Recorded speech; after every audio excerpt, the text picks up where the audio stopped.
ନମସ୍କାର ବନ୍ଧୁମାନେ 7 ଅକ୍ଟୋବର 2025 ମଙ୍ଗଳବାର ଦିନଠାରୁ ଆରମ୍ଭ ହେଉଛି ପୁଣ୍ୟର ମାସ କାର୍ତ୍ତିକ ମାସ। ଏହି ଭିଡ଼ିଓରେ ଆମେ ଆଲୋଚନା କରିବା ଧର୍ମର ମାସରେ କାର୍ତ୍ତିକ ମାସରେ କେଉଁ କାର୍ଯ୍ୟ କଲେ ଆମକୁ ପୁରା ମାସର ପୁଣ୍ୟ ଫଳ ପ୍ରାପ୍ତି ହୋଇଥାଏ ଏବଂ କେଉଁ କାର୍ଯ୍ୟ କରିବା ଅନୁଚିତ ହୋଇଥାଏ, କେଉଁ ଖାଦ୍ୟ ଖାଇଲେ ଆମକୁ ପୂର୍ଣ୍ଣ ଫଳ ପ୍ରାପ୍ତି ହୋଇନଥାଏ ଏବଂ କେଉଁ ଖାଦ୍ୟ ଖାଇଲେ ପୁରା ମାସର ଧର୍ମ ନଷ୍ଟ ହୋଇଥାଏ। ସେଥିପାଇଁ ଆପଣଙ୍କୁ ଗୋଟିଏ ଅନୁରୋଧ, ଆପଣ ଫାଇଦା ପାଇଁ ଏହି ଭିଡ଼ିଓକୁ ଥରେ ମାତ୍ର ଶେଷ ପର୍ଯ୍ୟନ୍ତ ନିଶ୍ଚୟ ଦେଖନ୍ତୁ ଏବଂ ଭିଡ଼ିଓଟିକୁ ଲାଇକ୍ କରି କମେଣ୍ଟ ବକ୍ସରେ ଜୟ ଶ୍ରୀ ବିଷ୍ଣୁ, ଜୟ ମା ଲକ୍ଷ୍ମୀ ଅବଶ୍ୟ ଲେଖିଦିଅନ୍ତୁ। ବନ୍ଧୁମାନେ, ଶାସ୍ତ୍ରରେ କୁହନ୍ତି କାର୍ତ୍ତିକ ମାସ ଭଳି ଆଉ କୌଣସି ମାସ ନାହିଁ। ଆମର ଯେଉଁ 12 ଗୋଟି ମାସ ଅଛି, ସେହି 12 ମାସରୁ କାର୍ତ୍ତିକ ମାସ ହେଉଛି ସର୍ବଶ୍ରେଷ୍ଠ ମାସ। ସତ୍ୟ ଯୁଗ ଭଳି ଯୁଗ ନାହିଁ, ବେଦ ଭଳି ଶାସ୍ତ୍ର ନାହିଁ ଏବଂ ଗଙ୍ଗା ଭଳି ପବିତ୍ର ତୀର୍ଥ ସଂସାରରେ ବା ଦୁନିଆରେ ଭୂମଣ୍ଡଳରେ ନାହିଁ। ତେଣୁ ମାସମାନଙ୍କ ମଧ୍ୟରେ କାର୍ତ୍ତିକ ମାସ ହେଉଛି ସବୁଠାରୁ ଶ୍ରେଷ୍ଠ ଏବଂ କାର୍ତ୍ତିକ ମାସକୁ ଧର୍ମର ମାସ ବୋଲି କୁହନ୍ତି, ପୂର୍ଣ୍ଣ ମାସ ବୋଲି କୁହାଯାଇଥାଏ। ଏହି କାର୍ତ୍ତିକ ମାସ ଶରତ ପୂର୍ଣ୍ଣିମା ଠାରୁ ଆରମ୍ଭ ହୋଇ କାର୍ତ୍ତିକ ପୂର୍ଣ୍ଣିମା ବା ରାହାସ ପୂର୍ଣ୍ଣିମା ପର୍ଯ୍ୟନ୍ତ ଏହି କାର୍ତ୍ତିକ ମାସର ଭୋଗ ହୁଏ। ଏହି କାର୍ତ୍ତିକ ମାସରେ ସୂର୍ଯ୍ୟ ମହାଗ୍ରହ ତୁଳା ରାଶିରେ ସଞ୍ଚାର କରିଥାନ୍ତି। ଏହି 2025 ମସିହାରେ ଅକ୍ଟୋବର 7 ତାରିଖ ମଙ୍ଗଳବାର ଠାରୁ ନେଇ ନଭେମ୍ବର 5 ତାରିଖ ବୁଧବାର ପର୍ଯ୍ୟନ୍ତ ଏହି କାର୍ତ୍ତିକ ମାସ ଭୋଗ ହେବ। ଏହି ମାସରେ ମୁଖ୍ୟତଃ 10 ଗୋଟି କାର୍ଯ୍ୟକୁ ପ୍ରାଧାନ୍ୟ ଦିଆଯାଇଥାଏ। ଆପଣଙ୍କୁ ନିବେଦନ, ଆପଣ ଚେଷ୍ଟା କରନ୍ତୁ ଏହି କାର୍ତ୍ତିକ ମାସରେ ଏହି 10 ଗୋଟି କାର୍ଯ୍ୟ କରିବା ପାଇଁ। କ'ଣ ସେହି 10 ଗୋଟି କାର୍ଯ୍ୟ? ସ୍କନ୍ଦ ପୁରାଣ କୁହନ୍ତି ଏହି କାର୍ତ୍ତିକ ମାସ ଆରୋଗ୍ୟ ଲାଭ ପାଇଁ, ରୋଗ ନାଶ ପାଇଁ, ସଦ୍ବୁଦ୍ଧି ପ୍ରାପ୍ତି ପାଇଁ ତଥା ମା ଲକ୍ଷ୍ମୀ ସାଧନା ପାଇଁ ସର୍ବୋତ୍ତମ ଅଟେ। ତେଣୁ ଏହି କାର୍ତ୍ତିକ ମାସ ଅତି ଗୁରୁତ୍ୱପୂର୍ଣ୍ଣ ଭୂମିକା ଗ୍ରହଣ କରିଥାଏ। ଆମେ ଆମର ଜୀବନରେ ଏହି କାର୍ତ୍ତିକ ମାସରେ 10ଟି କାର୍ଯ୍ୟ ନିହାତି କରିବା ଦରକାର। କ'ଣ ସେହି 10ଟି କାର୍ଯ୍ୟ ଆସନ୍ତୁ ଜାଣିବା। ତୀର୍ଥ ନଦୀରେ ସ୍ନାନ କରିବା, ବ୍ରତ ରଖିବା, ଦୀପଦାନ କରିବା, ଭୂମିରେ ଶୟନ କରିବା, ତୁଳସୀ ପୂଜନ କରିବା, ସାତ୍ତ୍ୱିକ ଭୋଜନ କରିବା, ତୈଳ ନ ଲଗାଇବା, ଇନ୍ଦ୍ରିୟ ସଂଯମତା ରକ୍ଷା କରିବା, ଦାନ କରିବା ଏବଂ ପୂଜାପାଠ କରିବା। ଏହିଭଳି 10ଟି କାର୍ଯ୍ୟ ଏହି କାର୍ତ୍ତିକ ମାସରେ କରିବା ନିହାତି ଆବଶ୍ୟକ। ପ୍ରଥମ କାର୍ଯ୍ୟଟି ହେଉଛି ସ୍ନାନ କରିବା। ସାଧାରଣତଃ ଆମେ ଅନ୍ୟ ଦିନମାନଙ୍କରେ ଯେତେବେଳେ ସ୍ନାନ କରୁଛେ, କିନ୍ତୁ କାର୍ତ୍ତିକ ମାସରେ ଶାସ୍ତ୍ର କହୁଛନ୍ତି କି ଆପଣଙ୍କୁ ପ୍ରାତଃ ସ୍ନାନ କରିବା ପାଇଁ। ଯଦି କାର୍ତ୍ତିକ ମାସରେ ଆପଣ ପ୍ରାତଃ ସ୍ନାନ କରୁଛନ୍ତି, ତାହେଲେ ଆପଣଙ୍କୁ କୋଟି ପୁଣ୍ୟ ପ୍ରାପ୍ତି ହୋଇଥାଏ। ଏହି କାର୍ତ୍ତିକ ମାସରେ ସାଧାରଣତଃ ତୀର୍ଥ ନଦୀମାନଙ୍କରେ ସ୍ନାନ କରିବା ଉଚିତ। ଯଦି ଆପଣ ପାଖାପାଖି ତୀର୍ଥ ନଦୀ ନାହିଁ, ତ ଆପଣ ତୀର୍ଥ ନଦୀ ସ୍ନାନ କରିପାରିବେ ନାହିଁ, ତାହେଲେ ଆପଣ ଯଦି ଘରେ ସ୍ନାନ କରିବେ, ଗଙ୍ଗା ଜଳରେ ଶୁଦ୍ଧ ଜଳ ମିଶାଇ ଆପଣ ସ୍ନାନ କରିବେ। ପ୍ରାତଃ ସ୍ନାନ କରିବା ଦ୍ୱାରା ଶରୀର ଶୁଦ୍ଧ ହେବା ସହିତ ଆମର ମନ ଶାନ୍ତ ରହିଥାଏ। ଶାସ୍ତ୍ର କୁହନ୍ତି ଭଗବାନ ବିଷ୍ଣୁ ଏହି କାର୍ତ୍ତିକ ମାସରେ ଜଳରେ ନିବାସ କରିଥାନ୍ତି। ତେଣୁ ପ୍ରାତଃ ସମୟରେ ସୂର୍ଯ୍ୟ ଉଦୟ ପୂର୍ବରୁ ଆପଣଙ୍କୁ ସ୍ନାନ କରିବାକୁ ପଡ଼ିବ। ଏହାଦ୍ୱାରା ଆମକୁ ପୁରା କାର୍ତ୍ତିକ ମାସର ପୁଣ୍ୟ ଫଳ ପ୍ରାପ୍ତି ହୋଇଥାଏ। ବନ୍ଧୁ, 2 ନମ୍ବର କଥା ହେଲା କି ବ୍ରତ।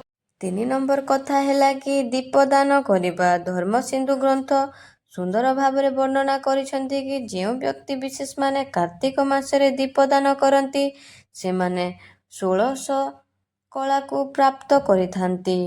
କାର୍ତ୍ତିକ ମାସରେ ଦୀପ ଦାନ କରିବାର ଅର୍ଥ ସମସ୍ତ ଦାନର ପୁଣ୍ୟ ଫଳକୁ ପ୍ରାପ୍ତ କରିବା। ତେଣୁ କାର୍ତ୍ତିକ ମାସରେ ଦୀପ ଦାନ କରିବା ବିଶେଷ ମହତ୍ତ୍ୱ ରହିଅଛି।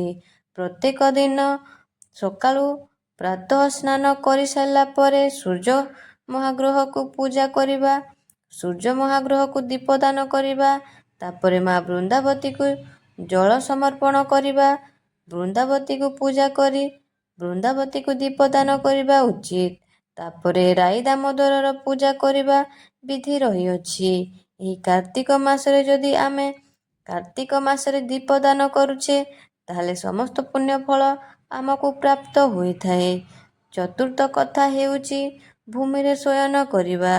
କାର୍ତ୍ତିକ ମାସରେ ଖଟ, ଗଦି, ତକିଆ ଆଦିରୁ ବିଚ୍ୟୁତ ରହି ଭୂମି ଉପରେ ଶୟନ କରିବା ଦରକାର। ଏହାଦ୍ୱାରା କାର୍ତ୍ତିକ ମାସରେ ସମ୍ପୂର୍ଣ୍ଣ ପୁଣ୍ୟ ଫଳ ଆମକୁ ପ୍ରାପ୍ତି ହୋଇଥାଏ ଏବଂ ବୁଦ୍ଧି ବିକଶିତ ହୋଇଥାଏ। ପ୍ରଭୁଙ୍କ ଚରଣରେ ଆମକୁ ସ୍ଥାନ ମିଳିଥାଏ। ତେଣୁ ଏହି କାର୍ତ୍ତିକ ମାସରେ ଯେଉଁମାନେ କାର୍ତ୍ତିକ ବ୍ରତ କରୁଛନ୍ତି, ସେମାନେ କହି ରଖିବାକୁ ଚାହିଁବି କି ଆପଣ ଖଟ ଗଦି ପରିତ୍ୟାଗ କରି ଆପଣ ଭୂମିରେ ଶୟନ କରନ୍ତୁ। ପୁରା ମାସ ପୁଣ୍ୟ ଫଳ ଆପଣଙ୍କୁ ପ୍ରାପ୍ତି ହେବ। ପଞ୍ଚମ କଥା ହେଉଛି ତୁଳସୀ ପୂଜନ କରିବା। କାର୍ତ୍ତିକ ମାସ ତୁଳସୀ ପୂଜାର ବିଶେଷ ମହତ୍ତ୍ୱ ରହିଛି। ଏମିତିକି ସମସ୍ତ ସନାତନ ଧର୍ମ ମନୁଷ୍ୟମାନେ ମା ବୃନ୍ଦାବତୀକୁ ପୂଜା କରନ୍ତି। କିନ୍ତୁ କାର୍ତ୍ତିକ ମାସ ଗୋଟିଏ ଏଭଳି ମାସ, ଏହି ମାସରେ ବିଶେଷ ଭାବରେ ମା ବୃନ୍ଦାବତୀକୁ, ମା ତୁଳସୀକୁ ପୂଜା କରିବା ବିଧିବିଧାନ ରହିଅଛି। ପ୍ରତ୍ୟେକ ମନୁଷ୍ୟ ପ୍ରତ୍ୟେକ ଦିନ ତୁଳସୀ ମାତାକୁ ପୂଜା କରୁଥାଏ। ତୁଳସୀ କେବଳ ଯେ ଆମ ପରିବାରର ଅନିଷ୍ଟ ସିଦ୍ଧି କରନ୍ତି ନାହିଁ, ତୁଳସୀଙ୍କର ମହିମା ବହୁତ ଅପାର ରହିଅଛି। ଯମଦୂତଙ୍କ ଠାରୁ ମଧ୍ୟ ମା ବୃନ୍ଦାବତୀ, ମା ତୁଳସୀ ଆମକୁ ରକ୍ଷା କରିଥାନ୍ତି ଏବଂ ଧର୍ମ, ଅର୍ଥ, କାମ ପ୍ରାପ୍ତ ହୋଇଥାଏ। ଧର୍ମସିନ୍ଧୁ ଗ୍ରନ୍ଥ ସୁନ୍ଦର ଭାବରେ ତୁଳସୀ ପୂଜନ ବିଷୟରେ କହନ୍ତି। ଏହି କାର୍ତ୍ତିକ ମାସ ଭଗବାନ ହରିଙ୍କୁ ଯେଉଁ ବ୍ୟକ୍ତି ବିଶେଷ ଲକ୍ଷେ ତୁଳସୀ ଅର୍ପଣ କରନ୍ତି, ସେ ବ୍ୟକ୍ତି ପ୍ରତ୍ୟେକ ତୁଳସୀ ପତ୍ରରେ ଗୋଟିଏ ଗୋଟିଏ ମୁକ୍ତ ଦାନ କରିବା ସହିତ ସମାନ। ମୁକ୍ତ ଦାନ କଲେ ଯେମିତି ପୁଣ୍ୟ ଫଳ ମିଳେ, ପ୍ରଭୁ ହରିଙ୍କୁ ଏହି କାର୍ତ୍ତିକ ମାସରେ ଯଦି ଆମେ ତୁଳସୀ ଲାଗି କରୁଛେ କିମ୍ବା ଚେଷ୍ଟା କରିବା ଲକ୍ଷେ ତୁଳସୀ ଲାଗି କରିବା ପାଇଁ, ଯଦି ଆମେ ପ୍ରଭୁଙ୍କୁ ତୁଳସୀ ଲାଗି କରୁଛେ କାର୍ତ୍ତିକ ମାସରେ, ତାହେଲେ ମୁକ୍ତ ଦାନର ପୁଣ୍ୟ ଫଳ ପ୍ରାପ୍ତ ହୋଇଥାଏ। ଆହୁରି ମଧ୍ୟ କୁହାଯାଇଛି, ଯେଉଁ ତୁଳସୀ ମଞ୍ଜରେ ଯଦି ସେହି ତୁଳସୀ ମଞ୍ଜକୁ କାର୍ତ୍ତିକ ମାସରେ ଭଗବାନ ଶ୍ରୀହରିଙ୍କୁ ନେଇ ପୂଜା କରୁଛେ, ତାହେଲେ ଅନନ୍ତ କୋଟିର ପୁଣ୍ୟ ଫଳ ପ୍ରାପ୍ତ ହୋଇଥାଏ। ଏହି କାର୍ତ୍ତିକ ମାସରେ ମଧ୍ୟ ଅଁଳା ବୃକ୍ଷ ପୂଜନର ବିଧି ରହିଅଛି। ଶାସ୍ତ୍ର କହୁଛନ୍ତି, ଏହି କାର୍ତ୍ତିକ ମାସରେ ଯେଉଁ ବ୍ୟକ୍ତି ବିଶେଷ ମାନେ ଅଁଳା ବୃକ୍ଷକୁ ପୂଜା କରନ୍ତି ଏବଂ କାର୍ତ୍ତିକ ମାସରେ ଅଁଳା ବୃକ୍ଷ ତଳେ ବ୍ରାହ୍ମଣମାନଙ୍କୁ ଭୋଜନ ଦାନ କରନ୍ତି ଏବଂ ବନ୍ଧୁ ପରିଜନ ସହିତ ଯଦି ନିଜ ଅଁଳା ଗଛ ମୂଳେ ଭୋଜନ କରନ୍ତି, ତାହେଲେ ଅନନ୍ତ ଗୁଣ ପୁଣ୍ୟ ଫଳ ପ୍ରାପ୍ତି ହୋଇଥାଏ। ଏହି କାର୍ତ୍ତିକ ମାସରେ ତୁଳସୀ ପୂଜନ ସହିତ ଅଁଳା ବୃକ୍ଷର ପୂଜନ ମଧ୍ୟ ବିଧି ରହିଅଛି। 6 ନମ୍ବର କଥା ହେଲା କି ତୈଳ ବର୍ଜନ କରିବା। କାର୍ତ୍ତିକ ମାସରେ ଦେହରେ ଆମେ ତେଲ ଲଗାଇବା ଅନୁଚିତ। ପୁରା ମାସ ତେଲ ବର୍ଜନ କଲେ ଅଖଣ୍ଡ ପୁଣ୍ୟ ଫଳ ପ୍ରାପ୍ତି ହୋଇଥାଏ। ସପ୍ତମ କଥା ହେଲା ସାତ୍ତ୍ୱିକ ଭୋଜନ କରିବା। ଏହି କାର୍ତ୍ତିକ ମାସରେ ବା ଧର୍ମର ମାସ, ଆମର ଖାଦ୍ୟ ପଦାର୍ଥ ଉପରେ ଆମକୁ ସଂଯମତା ରଖିବାକୁ ପଡ଼ିବ। କାର୍ତ୍ତିକ ମାସରେ ଗାଜର, ମୂଳା, ଶାଳଗମ, ପିଆଜ, ରସୁଣ, ହେଙ୍ଗୁ, ସଜନା, ବାଇଗଣ, ପାଣିକଖାରୁ, ପଣସ, ତରଭୁଜ,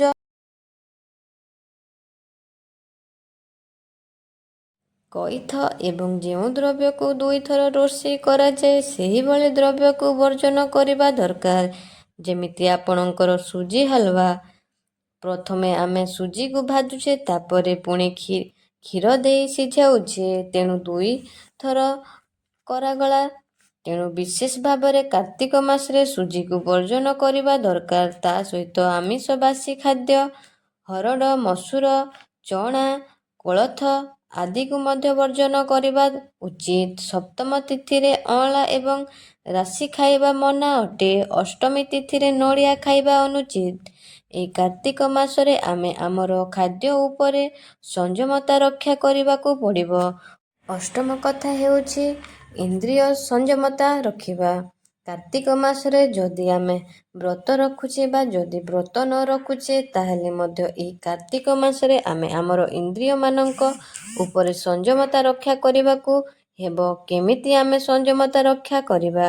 କାର୍ତ୍ତିକ ମାସରେ ଆମେ ଖରାପ କାମ କରିବା ନାହିଁ, କୁକର୍ମ କରିବା ନାହିଁ, ଲୋଭ କରିବା ନାହିଁ, କ୍ରୋଧ କରିବା ନାହିଁ, କାହା ବିଷୟରେ କୌଣସି ଖରାପ ଚିନ୍ତାଧାରା ଆଣିବା ନାହିଁ ଏବଂ କାହା ଅନିଷ୍ଟ ହେଲା ଭଳି କୌଣସି କାର୍ଯ୍ୟ କରିବା ନାହିଁ। ଏଭଳି ଆମର ଇନ୍ଦ୍ରିୟକୁ ସଂଯମତା କରିବା ଦରକାର। ଏହା କାର୍ତ୍ତିକ ମାସରେ ମଧ୍ୟ ମୁଖ୍ୟ ଭୂମିକା।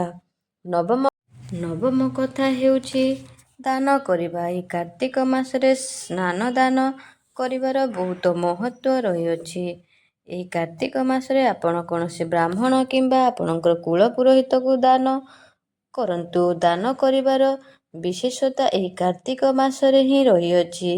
ତେଣୁ କାର୍ତ୍ତିକ ମାସରେ ଆପଣ ଯଦି ଦାନ କରୁଛନ୍ତି ତାହେଲେ ଅନ୍ନ ଦାନ ହେଉ, ତାହା ବସ୍ତ୍ର ଦାନ ହେଉ, ଯେକୌଣସି ବି ଦାନ ଯଦି ଆପଣ କରୁଛନ୍ତି ତାହେଲେ ନିଶ୍ଚିତ ଭାବରେ କାର୍ତ୍ତିକ ମାସରେ ପୁଣ୍ୟର ଫଳ ଆପଣଙ୍କୁ ଭୋଗ ହୁଏ। ଦଶମ କଥା ହେଲା ପୂଜା ପାଠ କରିବା। କାର୍ତ୍ତିକ ମାସରେ ବିଶେଷ ଭାବରେ ଆମେ ପ୍ରଭୁ ଶ୍ରୀହରିକୁ ପୂଜା କରିବା ଦରକାର। ଯେମିତି ଶ୍ରାବଣ ମାସରେ ପ୍ରଭୁ ଭୋଳାନାଥଙ୍କୁ ସମର୍ପିତ, ମାର୍ଗଶିର ମାସ ମା ଲକ୍ଷ୍ମୀଙ୍କୁ ସମର୍ପିତ, ସେହିଭଳି କାର୍ତ୍ତିକ ମାସରେ ପ୍ରଭୁ ଭଗବାନ ଶ୍ରୀହରିକୁ ସମର୍ପିତ। ତେଣୁ ଏହି କାର୍ତ୍ତିକ ମାସରେ ଆପଣ ପୂଜା ପାଠ କରିବାକୁ କେବେ ବି ଭୁଲନ୍ତୁ ନାହିଁ। ପ୍ରତଃ ସ୍ନାନ କରିସାରିବା ପରେ ସୂର୍ଯ୍ୟ ପୂଜା କରିବା, ତାପରେ ବୃନ୍ଦାବତୀଙ୍କୁ ପୂଜା କରିବା ଦରକାର, ରାଧା ଦାମୋଦର ପୂଜା କରିବା ଦରକାର। ତେଣୁ କାର୍ତ୍ତିକ ମାସରେ ଯେଉଁ ପୂଜା ପଦ୍ଧତି, ଯେଉଁ ପୂଜା ବିଧି ରହିଅଛି, ଏହି କାର୍ତ୍ତିକ ମାସରେ ଆମେ ପୂଜା କରିବା ଦ୍ୱାରା କାର୍ତ୍ତିକ ମାସର ପୁଣ୍ୟ ଫଳ ଆମକୁ ଭୋଗ ହୋଇଥାଏ। ତେବେ ବନ୍ଧୁମାନେ, ଆପଣଙ୍କୁ ଯଦି ଏହି ଭିଡ଼ିଓଟା ଭଲ ଲାଗିଥିଲେ କମେଣ୍ଟ ବକ୍ସରେ ଜୟ ଶ୍ରୀ ହରି ଅବଶ୍ୟ ଲେଖିଦେବେ ଏବଂ ଯଦି ନୂଆ କରି ଚ୍ୟାନେଲଟିକୁ ଦେଖୁଛନ୍ତି ତାହେଲେ ସବସ୍କ୍ରାଇବ୍ ମଧ୍ୟ କରିଦେବେ। ଧନ୍ୟବାଦ।